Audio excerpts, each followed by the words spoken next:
চরণ অমূল্য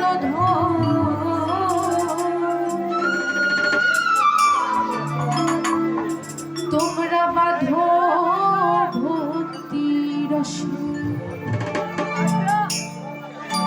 মানব জন্ম সফল হবে গুরুর উপদেশে মানব জন্ম সফল হবে গুরুর উপদেশে গুরু চরণ অমূল্য ধন বাঁধো ভক্তি রসে গুরু চরণ অমূল্য ধন বাঁধো ভক্তি রসে।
এই পারে যে আসছো ওই পারে আবার যেতে হবে না?